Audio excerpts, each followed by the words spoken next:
The Poor People's Campaign, a political campaign where people demanded that the government make a plan to help lessen employment and housing problems. In November 1967, Martin Luther King and Southern Christian Leadership Conference decided that the lifestyles of those who were less fortunate deserved to be heard and corrected. One of their main goals was to highlight and find solutions to many of the problems facing the country's poor population.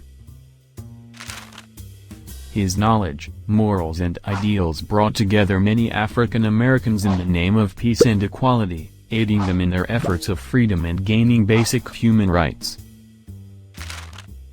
His death made people come together with the SCLC to continue his movement. Also known as the Poor People's March, its participants demanded that the government formulate a plan to help redress the employment and housing problems of the poor throughout the U.S. The SCLC's aim for the Poor People's Campaign was to address broadly economic inequalities with non-violent direct action. The SCLC's vision was that the campaign would be the most sustainable, massive, and widespread effort of civil disobedience undertaken by any social movement in U.S. history. While drawing attention to poverty, the campaign also helped set the stage for future social justice movements. The voices of America's poor were heard, and the crisis of poverty in America became visible. A few months after Resurrection City closed, food programs were launched in the 1,000 neediest counties, as identified by the campaign's objectives. A supplementary food program for mothers and children was also in progress by the end of the year.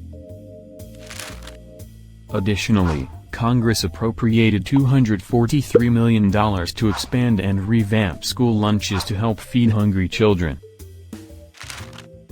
Its legacy still remains today. From Alaska to Arkansas, the Bronx to the border, people are coming together to confront the interlocking evils of systemic racism, poverty, ecological devastation, militarism and the war economy, and the distorted moral narrative of religious nationalism. What ensued was the most expansive wave of non-violent civil disobedience in the 21st century United States. A new organism of state-based movements was also born. Now, in over 40 states, the groundwork for a mass poor people's movement is emerging. In the summer and fall of 2020 they demonstrated the power of poor people as agents of change in not just one election, but at the very heart of democracy.